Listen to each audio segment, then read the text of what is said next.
Okay, let's see. Let's see if I remember how to do this. I think I do. Hello, everybody.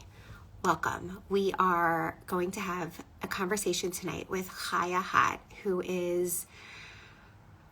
she is one of the most interesting, resilient, outspoken, forthcoming, warm, kind, and compassionate people that I know. And she has been through a lot in her life. And tonight, she's going to tell us with her maybe a year ago, maybe a little bit longer than that. I will link it in trying to grab her here. I will link it actually in the notes here. And also when this goes up on our podcast, I will make sure to link it there so that, oh, here she is, I think. I will link it there so that you can hear the first part of her story. And now we're just waiting for her to come on now and share the second piece. It is the fifth night of Hanukkah, and tonight her topic is resilience and pregnancy after loss. Chaya, are you there? Because I can't see you. Can you hear me? I can hear you, but I can't see you. It's So okay. why is my video not working? It's always an excellent question. Technology is oh so fun, as we know. Yeah, maybe I should go out and come back in. You can definitely try that. We're all here and waiting. And the plan is for whoever is here and whoever can't make it, plan is to record this. So why don't you go out and come back in and let's try. Okay. In the meantime, I just want to thank all of you who have, I know it does look like the camera is covered. Just want to thank all of you who have participated in our current series that we've been bringing on lots of different stories from different people. We had Ariella Kamen come on the first night of Hanukkah. Sorry, actually, she came on the third night of Hanukkah, and she did a takeover for us and talked to us about her story with MRKH and uterine transplant. And then we had Rivka back. Here you go. There you are. Okay, excellent. Then we had Rivka back, who was here today, and she spoke to us all about her story with infertility and recurrent loss. We've had people speak about other topics, all on different nights of Hanukkah. And now we're here with you, Chaya. First of all, hi. How are you? Happy Thank Hanukkah. God. Thank you. Okay, so let's do a quick catch up for people who don't know your story. Do a quick catch up of where we find you right now at this moment and where your life has taken you over the last, let's call it 3-4 years. Let's do that. So right now, this moment, I stole my husband's office because he stepped out. So that's where I am right now. Good for you. So it's the only room that's like closed with no one around. So yeah. So right now, I need to retract. I can't just start right now. I know. So I got married almost 18 years ago, actually. And I had 2 girls pretty close in age, a year later, and then 2 years later after that. And after my second daughter was born, I broke my back. And that took me on a journey of finding out like what happened. I was 24 and I was diagnosed with osteoporosis. And to this day, we never really had an underlying reason for all that bone loss. But after nearly 10 years, when my daughter was 10 years old, I got the green light to try for one more baby, being that my fertility window was, going to close. I was already 33. Well, before I would become geriatric. Got to fix that here.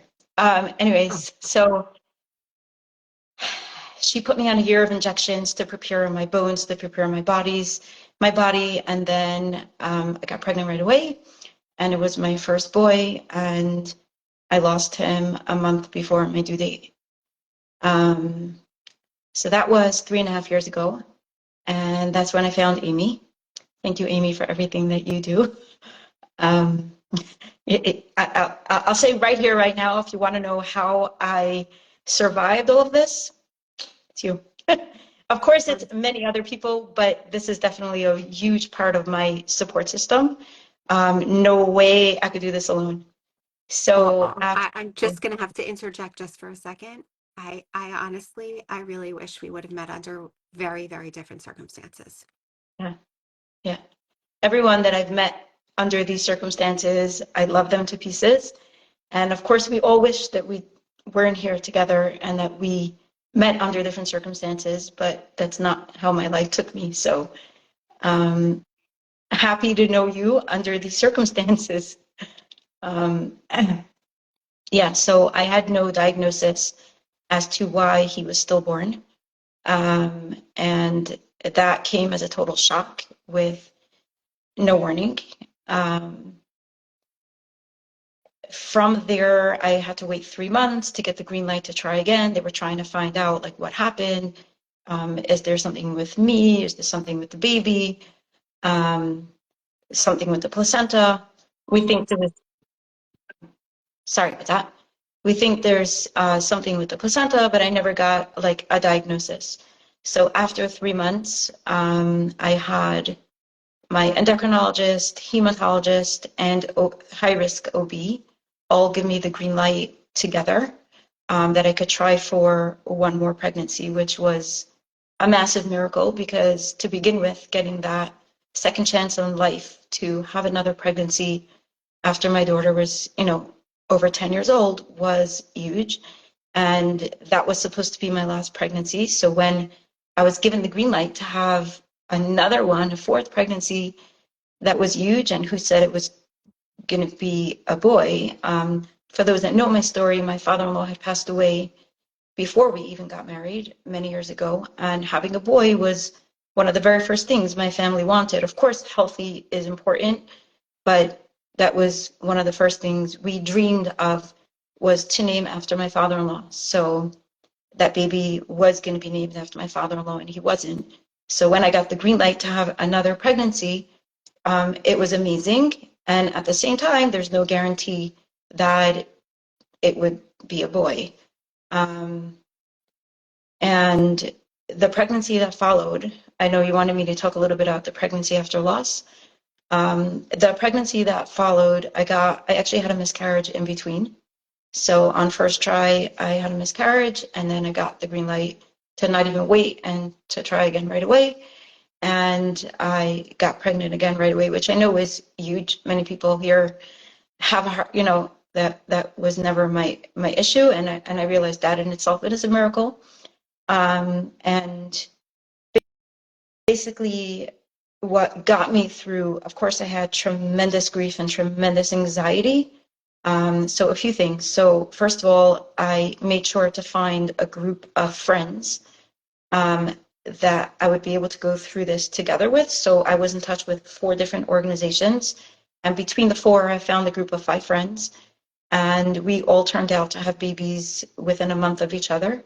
So we were all grieving at the same time and pregnant at the same time, and that is what really held it together for me, because when other people didn't understand, I had those that understood my anxiety and my grief. I was actually just looking back the other day at some of our WhatsApp messages, and I'm like, wow, like, whoa, I've come such a far way looking at those messages then and now. But another thing that I did during the pregnancy is that I absolutely hid.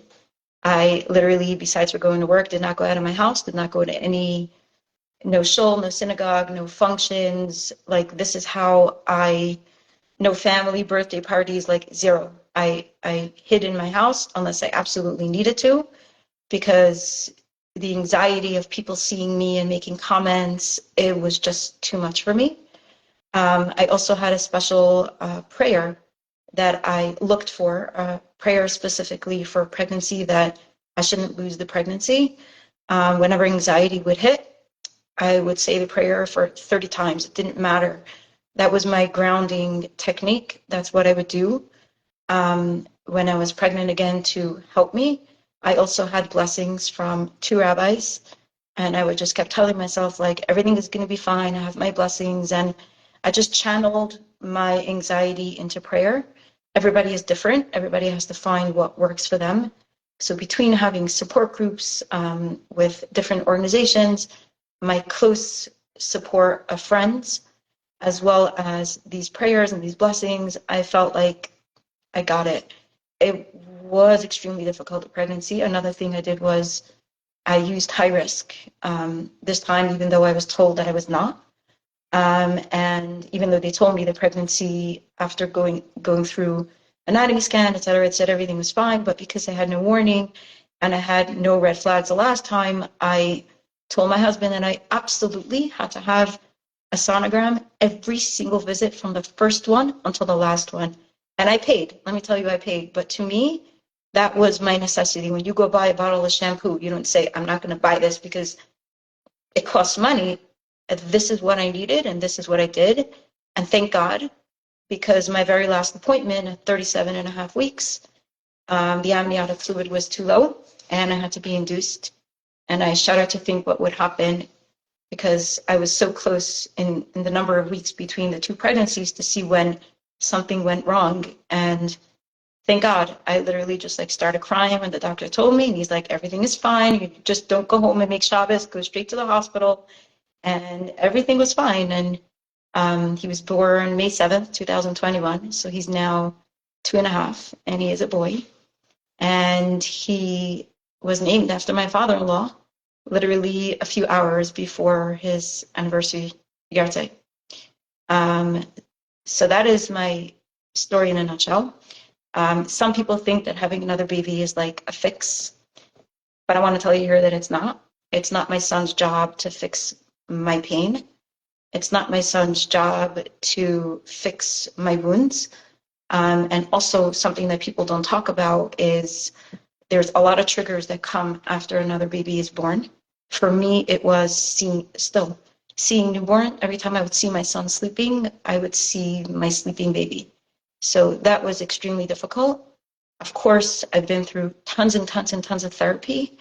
But my first year with my rainbow baby was not a picnic. It was very hard. And again, having my group of friends that were going through this at the same time as me was extremely validating, because we were all going through the same thing at the same time. So I knew there wasn't something wrong with me, or that it wasn't the odd one out, or like there was a problem to be fixed because I was struggling, with this anxiety and PTSD, but rather this is just part of the process. Of course, we need to get help and we need to do whatever it takes to help ourselves. But at the same time, I want to normalize that this is all very normal. Thank God, the death anxiety has reduced for the most part. Learning to trust life again, and obviously, one of the only things we don't have control over is life and death.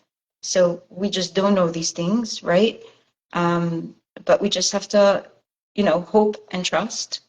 For me, when my rainbow baby was born, I had no joy, none of it. And when I look back at pictures and I see my children and I see my husband, there was no joy. None of us had joy. But we slowly started to allow the joy back into our lives. And that's something I want to say that is so important, because when we're grieving and when we're struggling, like, grief lasts more than a year for many, many people. So I was doing my second year with a rainbow baby, which was extremely triggering and difficult, and the sleepless nights and the hormonal changes and all that.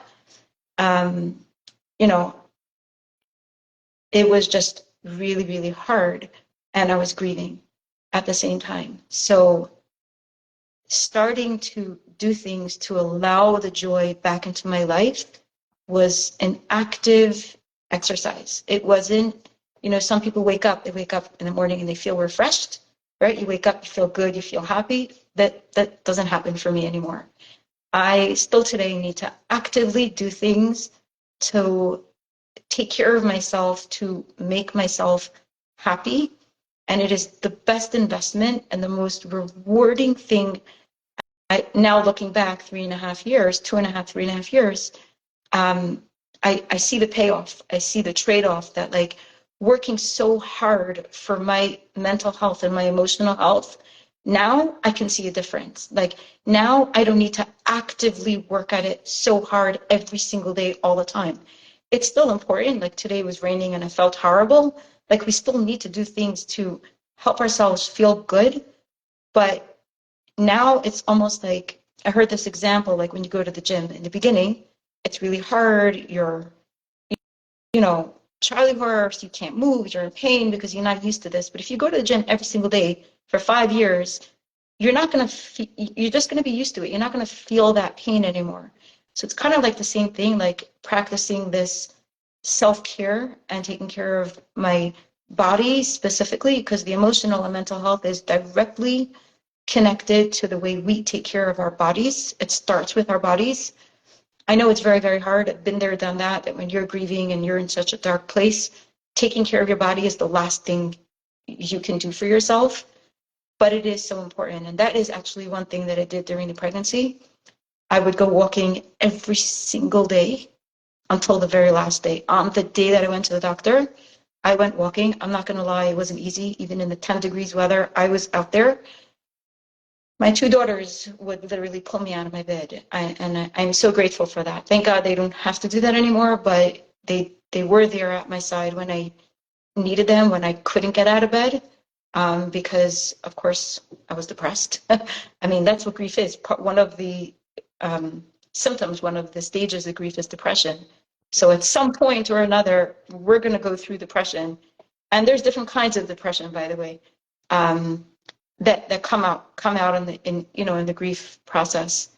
But yeah, so basically, actually, it's Hanukkah, right? And I remember 3 years ago, Hanukkah, how hard it was. Anytime there was a holiday that had extra joy, I had extra grief. And it was just like rubbing me the wrong way. Like, take this joy and get it out of my house. Like, I couldn't do it. It was so hard. But I still did it. Every single night, I did something with my children. We went to sweet expressions. Every night we did something else with them, because I know that, like, yes, it's so hard, but how much harder is it if I sit there in that depression and don't do anything? I would have so much more of a harder Hanukkah if I did nothing. And we still do that today. You know what? Like, we just went through a loss in our family, and there's been grief around here. And actually, I would be terrified, like, the next time grief hits here, like, what's it going to look like? But you know what? Grief is the kind of thing where when you make peace with it, you don't fight with it, it's a lot less scary. So we're used to this already, and this is normal, right? So we need to do things, whether it's the self-care, whether it's the music. My husband just, whatever, went to his grandmother's house yesterday to pick up things, and he's like, oh, she has a Bose system. Do you want it? And I was like, yeah. He's like, no, I know you're going to be blasting music over the whole house. And I was like, that's me. There's not a day that goes by over here where the music's not on. And different days will reflect like what I'm going through, like, in my healing journey. So really finding a playlist of music that I like to listen to that helps me is really also so important. Yeah, that's pretty much for that. But I do want to end with my story, the second half of my story. I know on my other lives that I've done with you, like I ended like where my son was born. But after my son was born, of course, I had to go checked out again for my bones, my osteoporosis. And it wasn't great. And that really shattered me. And I had to go through treatment again, which I'm still going through. And thank God this year it's actually one shot every 6 months. Last year it was every 4 weeks. I was like literally like living in Manhattan, like it was horrible. Every time I would go, it was like the emotions would come out, like, oh, it was horrible. So like thank God I'm getting a break this year, but I'm still going through it, and it's something that I can't undo. It's here with me for life. Um, so like some people think, right, like, oh, you have another baby and everything's fixed. But in my situation, I have another baby. I'm so grateful. I'm so lucky. And my story continues where I cannot have any more children. So when people mean so well and they're like, oh, you're going to have more kids now. And I'm like, no. you know. But you know what? Like in the summer, someone asked my husband, like, why do you only have 3 kids now? So first of all, it's triggering for me because that baby that died still matters to me. I'm still his mother. Just because he's not here with me physically, I still birthed this child. He still is mine. I still hold him in my heart and in my soul. But also, like these comments, like, you know, when we go through loss or grief or anything challenging in life, it could be a divorce, it could be chronic illness like I have. Um, there's triggering comments or questions that come from people literally every single day. I'm not talking once a month, once a week. I'm talking about every single day.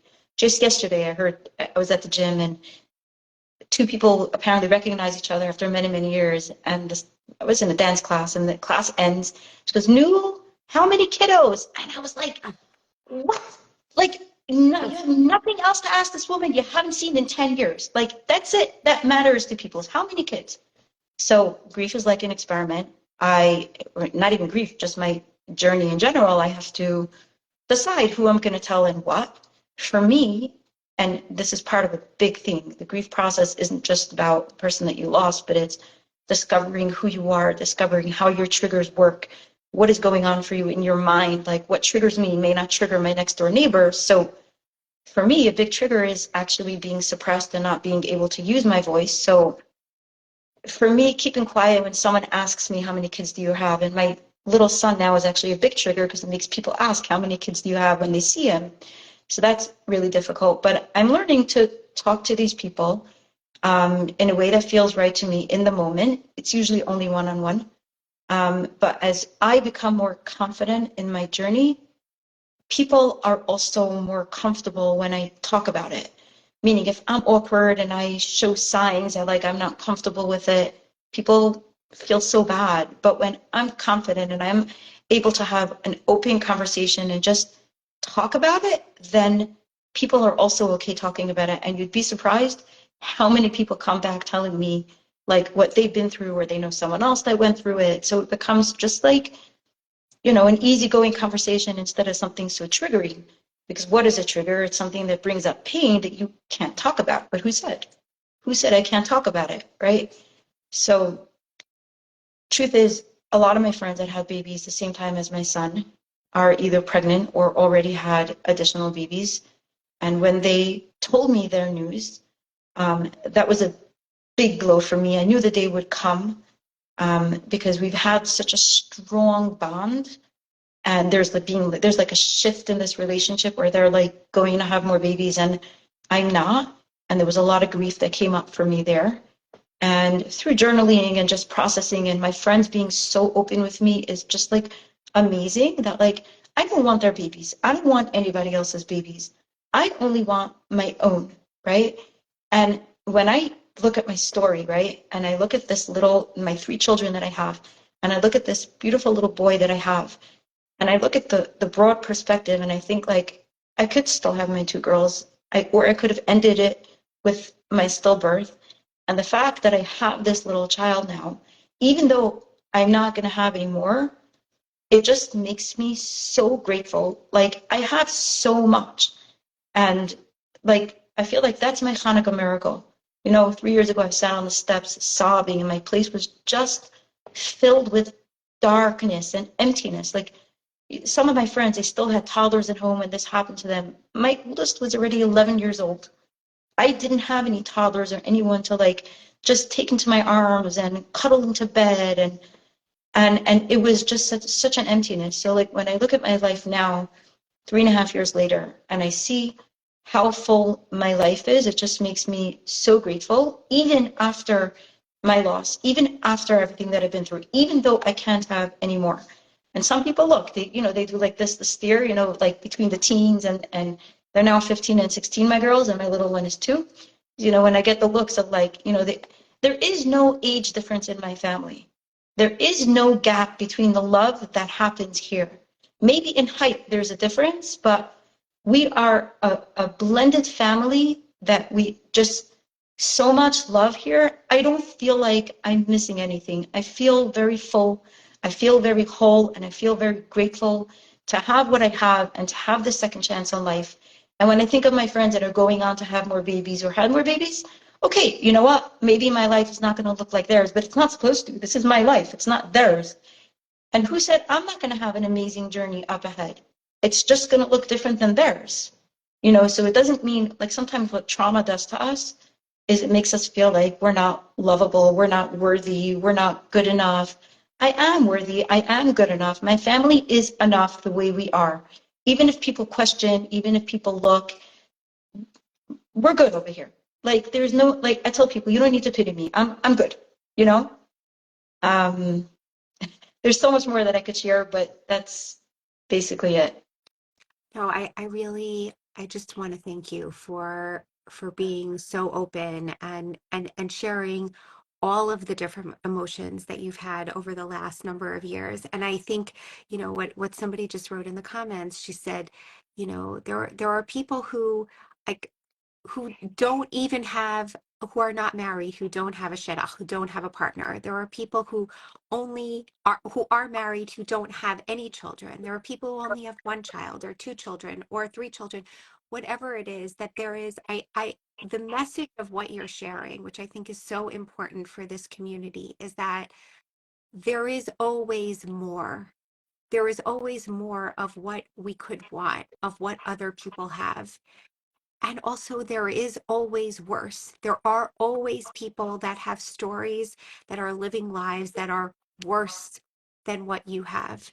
And the ability that you have been able to come to, not straight through the process, and I don't think anybody does, but the ability that you have been able to come to feel this gratefulness for where you are right now, holding the pain and fighting for the joy, fighting for the happiness, and fighting for the gratefulness, I think is incredibly beautiful, incredibly powerful, and really just a message for this entire community. And what I wanted for you to share in terms of this holiday on Hanukkah, when there is so much light that is around, but there is also so much darkness. And how do we hold both pieces? So that's really something that I had to learn to do since the day my son was born, right? Because now we had this new bundle of joy, and we should be happy, and we're supposed to be happy. I want to say there is no should and there is no supposed to. Like, there are times where it's okay to be sad and where it's okay not to have any joy, and gratitude rubs me the wrong way, just saying. Like, some people push gratitude. You should be grateful, you should be happy. So if you're not there yet, that's okay. It takes time, so much time, and take all the time that you need. And still today, like, when I say I'm grateful, that like came after a few years. And of course I was grateful, but it wasn't like, it didn't help when it came from outside forces. Like, you should just be happy you have another baby. I'm like, but you, like you were saying, like, no two people's stories are the same. And the truth is, even all my friends that went through, stillbirths in the third trimester, nobody went through what I went through, and I didn't go through what they went through. So nobody can really judge anyone else's story or time, because nobody lives your shoes, nobody lives your experience. Um, so learning to hold the grief and the joy together is something that I do every day, and that I learned to do from the day he was born. I would cry 1 minute and then I would laugh the next minute, and it's, I guess, like I was saying, like going to the gym, it's a skill that I've learned to do. So if I'm crying today because today my family had a loss, like, I know, now I know. Like, in the beginning, I used to tell my sister, like, my life is doomed. That's it. It's over. My life is doomed forever. Now, I would say, like, I had a hard morning. She'd be like, okay, you had a hard morning. Doesn't mean you had a hard day, right? So, like, we could go through pockets of grief, and then also allow the joy to come into our day, our life at the same time. So for me, that means if I'm feeling sad, that doesn't mean I can't go to the party at night. I can do both on the same day. It's not a contradiction. And in fact, with the whole Israel thing, actually, by the way, I told you I uninstalled Instagram. I reinstalled it this afternoon. I learned from Me the too. best. Aimee always says, like, if you don't like it, like, uninstall, uninstall. And I found myself, first of all, I took a trauma course a few months ago, and that really helped me a lot, understanding what I was going through and how my body and my mind were orienting itself. And when October 7th massacre happened, I found myself going right back into the trauma zone in my mind, and I really didn't like it. And I knew, right, like Instagram and social media and all these support groups have their time and place, but I knew that I came to a point in my life where I'm okay, where I didn't need that. And so I needed to be present for my family and I wanted to remain happy. So some people think like, how could you be happy when everybody's mourning? Right. But I need to take care of myself and I need to take care of my family. I need to do what I need to do so that we can survive, so that we can live, so that we can function. It's not like, turning on the music in my house and, allowing myself to have joy, simultaneously feeling with the people in Israel. I have a lot of family in Israel. I have a sister that's there, cousins that are there. So it's not like I'm a stranger to what's going on in Israel, but at the same time, we can be with the people of Israel. And at the same time, we must do whatever it takes for ourselves so that we can function. It's not a contradiction. Otherwise, we'll just be in the pits. We won't be there for ourselves. We won't be there for our spouses, our family, whoever we have. So that is a huge piece of the holding the joy and the grief side by side, more now than ever, globally especially. It's not a contradiction. The Tanya I just heard actually recently talks about that also, about holding the grief and the joy side by side. Some people think that if you have grief, it means you're not happy. Guess what? Happy people grieve. So it's not a contradiction. You can be grieving and you can do things to allow joy to be in your life. Absolutely. Absolutely. I love that. I'm going to ask you one last question that someone here put in the chat, the comments here. He said, were you nervous about knowing that your son won't have any siblings near his age as he's growing up? So it does come up a little bit. Like my daughter said, like, Mommy, I need to have another baby. And she knows, they joke with me. You know, he fights with them as if there's no age gap, and he plays with them as if there's no age gap. So, like I said before, does it make a difference that he doesn't have any siblings his age or he won't? Yes, but it's not an option here. So it's nothing for me to really even think about because it's not an option on the table for us. So it is what it is. Right. Right. And he has plenty of friends in school, and he plays with neighbors, and he acclimates wherever he goes. He acclimates with plenty, like he's fine. I have to say that so many of you know this. You know this also, Chaya, about my own family. So I have three big kids, and then I have my twins. And there's a significant age gap between my big kids and the twins. And you know what? We're all fine. Yeah. Everybody's fine. Everybody's fine. And it's beautiful and it's great and it's wonderful. And we all make it work. Um, so, Chaya, I I'm so grateful for you for all of your wisdom that you have always shared in the past and that you continue to share in the way that you lead your life in really like trying to understand yourself and also trying to understand this pain and to really sit with it and to figure out how to put it in a place in your life so that you can hold all of the things and all of the emotions.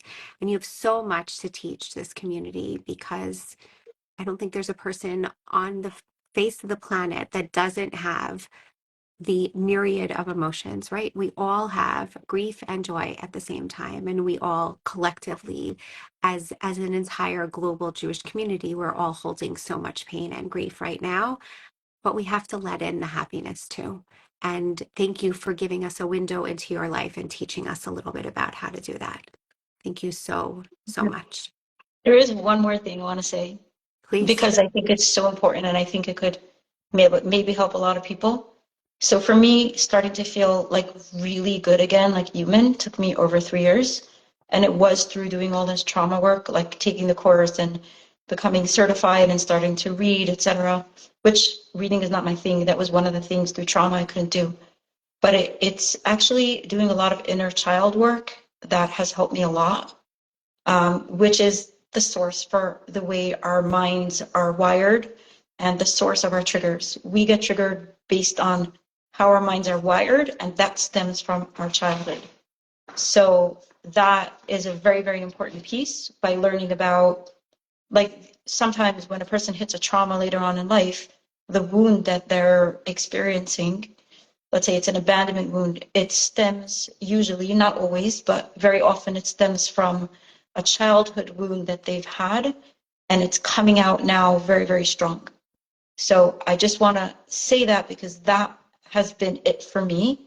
And it's still something. It's not like some people think like, oh, you got to the other side. There is no getting to the other side. I live with it every single day, and it's a lifetime journey. I can't ever say that like, oh, I'm healed in the past. It's something that I constantly have to work on. But this has been the biggest breakthrough for me, has been my inner child work, which is why I get triggered the way I get triggered. So that has tamed most of my triggers for the most part. So I just wanted to put that out there in case that could help anybody. Amazing. Amazing. Thank you for all of your wisdom, for all of your advice. And okay, are you can people reach out to you on Instagram if they want, if you're going to keep it installed? I am going to Otherwise, uninstall it tonight, but you're welcome to give anybody my number if they want. okay. Okay. I was going to say I'll have them reach out to you. Yeah. Chaya, thank you so much. Thank you so Thank much. you. Good night, guys. Happy Hanukkah. Thank you. You too.